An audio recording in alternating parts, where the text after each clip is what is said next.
Classes के digital मंच पे आपका स्वागत है और मेरा नाम है बलराम योगी। और जैसा कि पिछली क्लास में मैंने आपको राजस्थान इतिहास या राजस्थान की हिस्ट्री से संबंधित जो प्रतियोगी परीक्षाओं में पूछे गए प्रश्न थे उनके बारे में बताया था। और अपनी ये जो श्रृंखला है इसमें मैं आपको वही प्रश्न बताऊंगा जो अब तक के जितने भी सरकारी एग्जाम हुए हैं उनमें प्रश्न पूछे जा चुके हैं। तो उसी श्रृंखला में अपन आगे की चर्चा करते हुए आगे और इस बीकानेर के राठौर राजवंश से क्या क्या प्रश्न पूछे गए हैं उन प्रश्नों की अपन आज की इस क्लास में चर्चा करेंगे। तो आप लोग ज्यादा से ज्यादा इस चैनल को सब्सक्राइब करें और अपने दोस्तों के साथ में शेयर करें। और किसी भी प्रश्न को लेकर अगर आपको कोई डाउट है तो आप कमेंट बॉक्स में कमेंट करना ना भूलें। तो आज के इस सेशन की अपन अब शुरुआत करते हैं। तो अपन जैसे पिछले प्रश्न में मैंने आपको बताया था बीकानेर से ही पाथल व पीथल किसकी कृति मानी जाती है, तो उसका जो आंसर था वो क्या था, कन्हैयालाल सेठिया की एक कृति है। जबकि पाथल किसे बोला गया है, महाराणा प्रताप को, और पीथल पृथ्वीराज राठौड़ ने स्वयं अपने लिए प्रयुक्त किया था। तो अपन अगले जो बीकानेर के शासक थे राय सिंह, उन राय सिंह से क्या प्रश्न पूछा जा सकता है उसकी अपन चर्चा करते हैं। तो एक तो आप याद रखोगे क्या, राजपूताने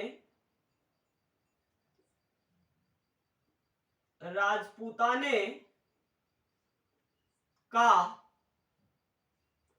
कर्ण किसे कहा जाता है।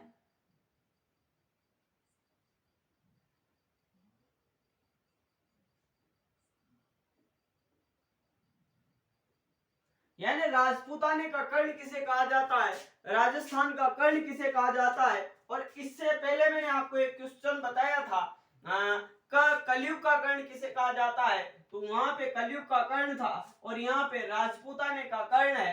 तो राजपूताने का कर्ण किसे कहा जाता है, राय सिंह को कहा जाता है। महाराजा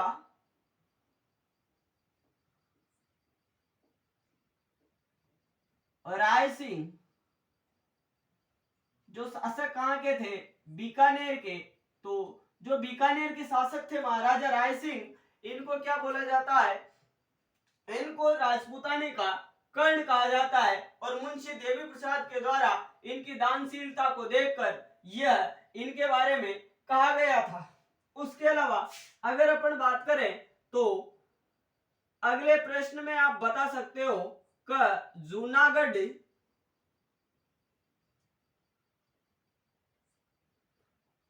दुर्ग, जिसको क्या कहते हैं अपन, जमीन का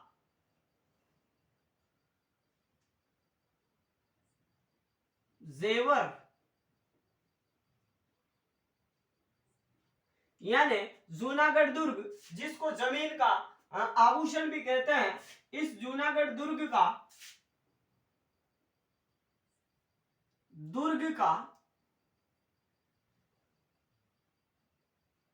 निर्माण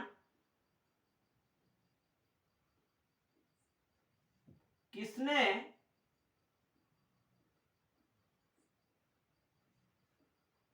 करवाया।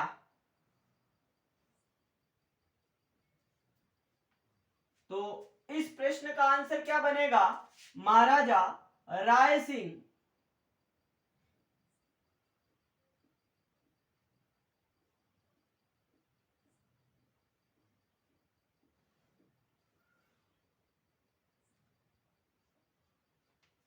महाराजा राय सिंह।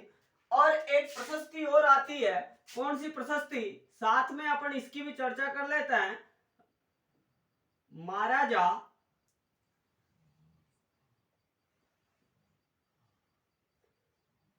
राय सिंह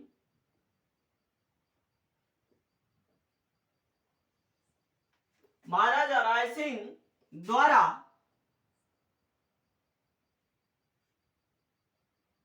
किस प्रशस्ति महाराजा राय सिंह द्वारा किस प्रशस्ति का निर्माण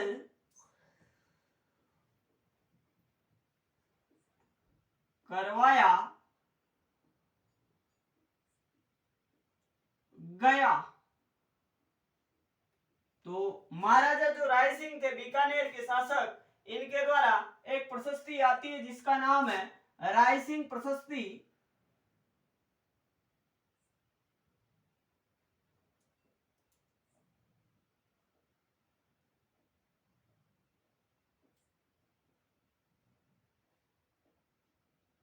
इस राय सिंह प्रशस्ति का निर्माण बीकानेर के महाराजा राय सिंह के द्वारा करवाया गया था। आगे अपन बात करें तो जय जांगलदर बादशाह किस शासक को बोला जाता है, यानी क्वेश्चन नंबर 4, जय जांगलदर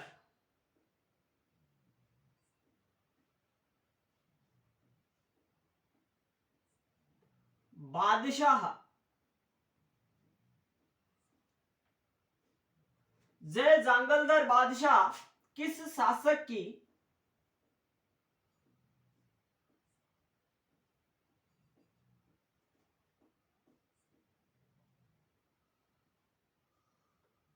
उपाधि है? तो ये जो जय जांगलदर बादशाह है, राजपूताने के किस शासक को बोला जाता है? तो इसका जो आंसर बनेगा वो क्या बनेगा? महाराजा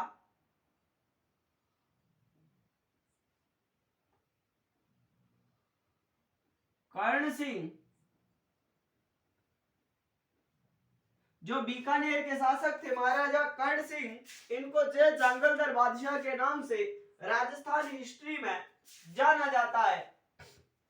आगे बात करें तो माही भरातीव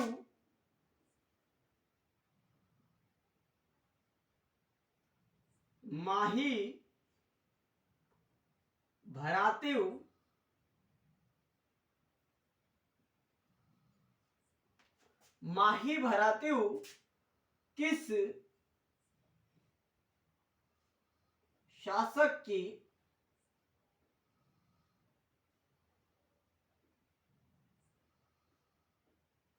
उपाधि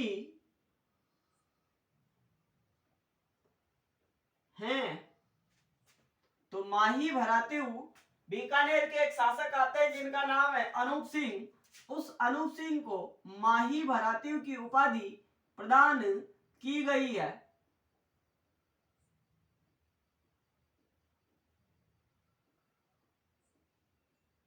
बीकानेर के जो शासक थे महाराजा अनूप सिंह, उनको माही भरातीव की उपाधि प्रदान की गई है। उसके अलावा एक अच्छा प्रश्न यह भी पूछा जाता है कि चांदी के गोले दागने वाला किला किसे बोला जाता है? चांदी के गोले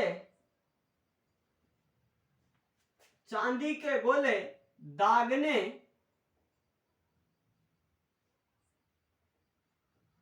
वाला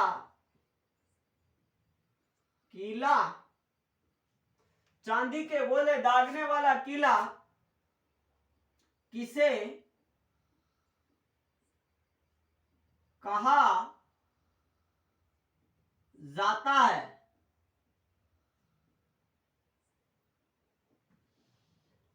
तो आप बताओगे चूरू का किला। अब देखो यहाँ पे चूरू की बात कैसे आई, क्योंकि बीकानेर के एक शासक थे सूरत सिंह, और सूरत सिंह के द्वारा चूरू के शासक शिवजी या सोजी के ऊपर अटैक किया जाता है, और उस अटैक में चूरू का जो शासक था उसके पास में गोला बारूद की कमी आ जाती है, और इसने क्या किया, फिर चूरू के शासक ने चांदी के गोले दागना शुरू कर दिया। इसी वजह से अपने सामने क्या प्रश्न आया कि चांदी के गोले दागने वाला किला राजस्थान के किस किले को बोला जाता है? तो साहब चूरू के किले को बोला जाता है। ये प्रश्न पूछा जा चुका है। उसके अलावा चूरू के शासक की बात करें तो उनका नाम आता है शिवजी या शोजी, और इधर बीकानेर के शासक की बात करें तो उनका नाम आता है सूरत सिंह। आगे अपन अगर चर्चा करें तो जैसे बात करें क 1857 की क्रांति में अंग्रेजों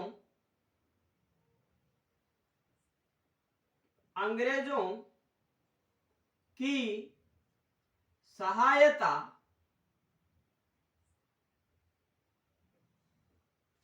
1857 की क्रांति में अंग्रेजों की सहायता करने हेतु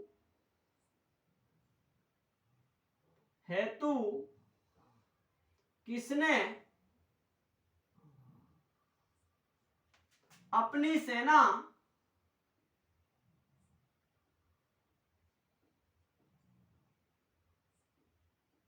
राजस्थान से बाहर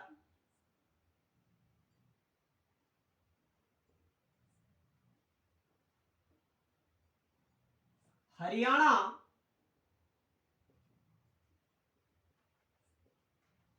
भेजी?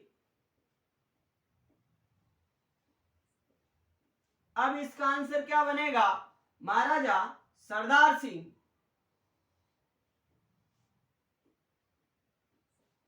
क्योंकि बीकानेर के ये सरदार सिंह एकमात्र ऐसे शासक थे राजपूताने के जिन्होंने अंग्रेजों का सपोर्ट करने के लिए या अंग्रेजों की सहायता करने के लिए अपनी जो संपूर्ण सेना थी वो राजस्थान से बाहर कहां पे भेज दी?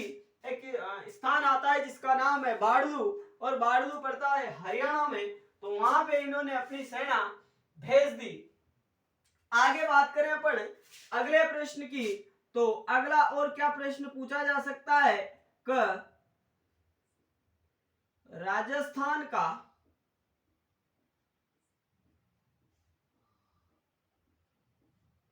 एकमात्र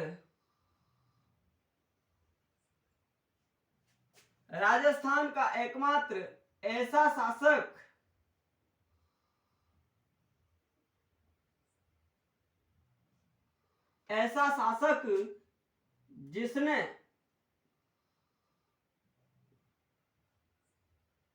तीनों गोलमेज सम्मेलन कहां पे हुए थे? लंदन में। तो राजस्थान का एकमात्र ऐसा शासक जिसने तीनों गोलमेज सम्मेलनों में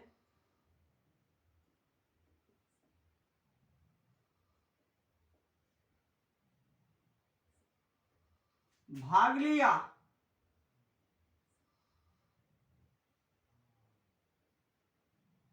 अब इसका आंसर क्या बनेगा? महाराजा गंगा सिंह।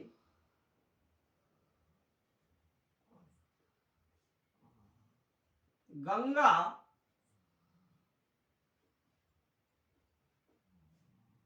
सिंह। आगे बात करें अगले प्रश्न की, तो अगला प्रश्न क्या बनता है? राजस्थान का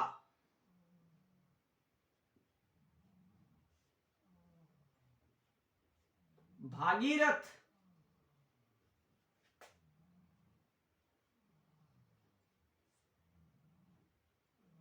किसे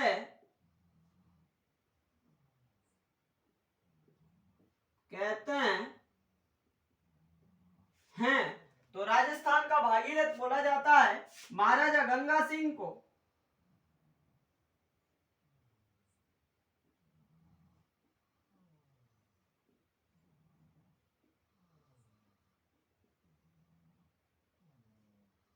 राजस्थान का भागीरथ किसे कहा जाता है? महाराजा गंगा सिंह को। आगे बात करें तो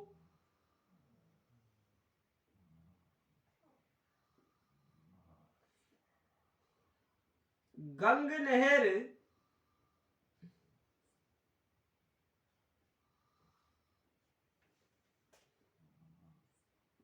का निर्माण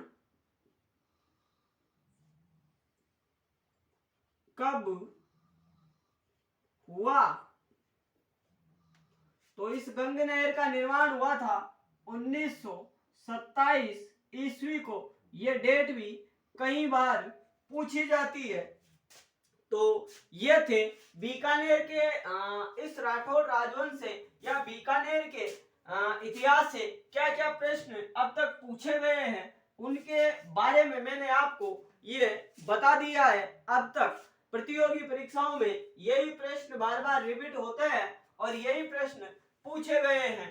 अब अपन रणथंभौर के बारे में स्टार्ट करते हैं।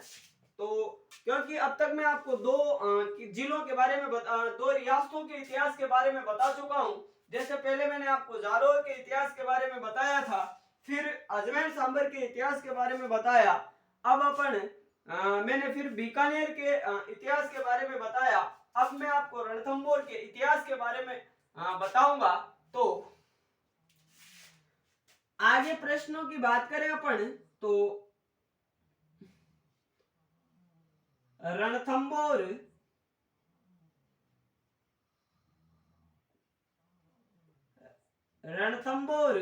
के चौहान वंश का संबंध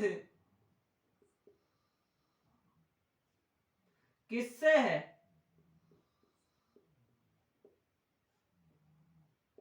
तो इसका आंसर क्या बनेगा? कसाब अजमेर के चौहान वंश से है। अजमेर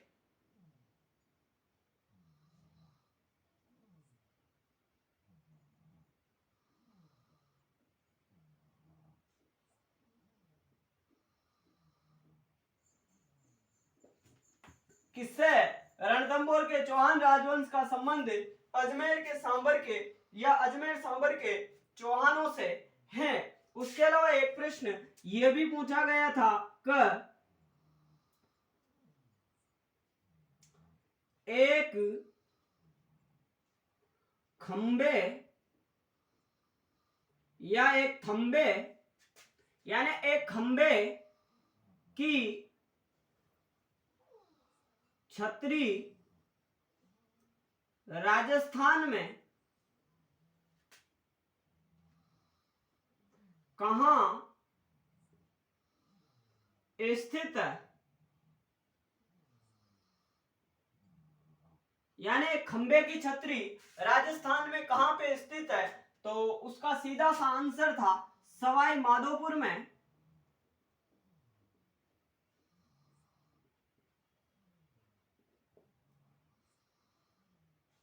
सवाई माधोपुर में एक खंबे की छतरी स्थित है।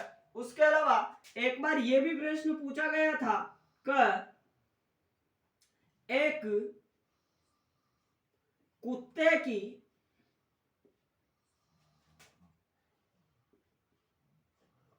छतरी राजस्थान में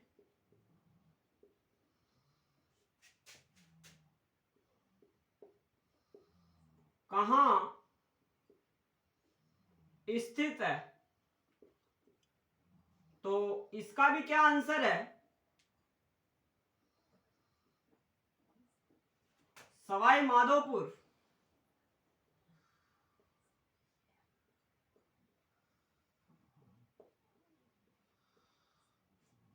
उसके अलावा एक 32 खंभों की छतरी भी आती है। तो 32 खंभों की छतरी भी कहां पे स्थित है? सवाई माधोपुर में। लेकिन अपन सवाई माधोपुर के बारे में अगली अपनी जो क्लास होगी उसमें चर्चा करेंगे। तो मैं एक बार फिर आपको बताता हूं। तो साहब राजपूताने का कर्ण किसे कहा जाता है? महाराजा राय सिंह को। और जूनागढ़ दुर्ग जिसको जमीन का जेवर भी कहा जाता है, इसका निर्माण महाराजा राय सिंह के द्वारा करवाया गया था। और महाराजा राय सिंह द्वारा किस प्रशस्ति का निर्माण करवाया गया था? तो राय सिंह प्रशस्ति का निर्माण राय सिंह के द्वारा करवाया गया था। उसके अलावा मैंने आपको बताया कि जय जांगलधर बादशाह के नाम से बीकानेर के शासक कर्ण सिंह को जाना जाता है। उसके अलावा मैंने आपको बताया कि माही भरात्यू बीकानेर के किस शासक की उपाधि है या माही भरातियों के नाम से किसे जाना जाता है? तो वो जाना जाता है अनूप सिंह को। फिर मैंने आपको बताया कि चांदी के गोले दागने वाला किला किसे बोला जाता है? चूरू के किले को। और राजस्थान में अंग्रेजों की सहायता करने के लिए अपनी सेना राजस्थान से बाहर किसने भेजी थी? तो बीकानेर के महाराजा सरदार सिंह के द्वारा ऐसा किया गया था। उसके अलावा राजस्थान का एकमात्र ऐसा शासक जिन्होंने तीनों गोलमेज सम्मेलनों में भाग लिया था जो लंदन में आयोजित हुए थे, उनका नाम था महाराजा गंगा सिंह। और राजस्थान का भागीरथ भी महाराजा गंगा सिंह को ही कहा जाता है। और इसी गंगा सिंह के द्वारा वायसराय लॉर्ड इरविन की अध्यक्षता में गंग नहर का निर्माण 1927 में करवाया गया था। और रणथंभौर के चौहान राजवंश का संबंध किससे माना जाता है? तो आप बताओ कि साहब अजमेर सांबर के चौहानों से इनका संबंध माना जाता है। फिर मैंने आपको बताया कि साहब एक खंबे की जो छतरी है वो सवाई माधोपुर में स्थित है। उसके अलावा एक कुत्ते की छतरी भी कहाँ पे स्थित है? तो वो कहाँ पे स्थित है? सवाई माधोपुर में। तो ये वो प्रश्न है जो अब तक प्रतियोगी परीक्षाओं में पूछे जा चुके हैं। तो आप इन प्रश्नों को अच्छे से नोट कर लें और इन प्रश्नों को साथ ही में याद करते चले ताकि आपकी जो प्रिपरेशन है, आपकी जो तैयारी है, क्योंकि राजस्थान सीईटी की जो भर्ती है या सीईटी का जो एग्जाम है वो फरवरी शायद 3 या 4 फरवरी को होने वाला है। तो आप अपनी तैयारी को मजबूत करें। तो इन्हीं शुभकामनाओं के साथ में आज अपन अपनी इस क्लास को विराम देते हैं। तो आज की क्लास और अभी के लिए इतना ही। धन्यवाद। आपका दिन शुभ हो।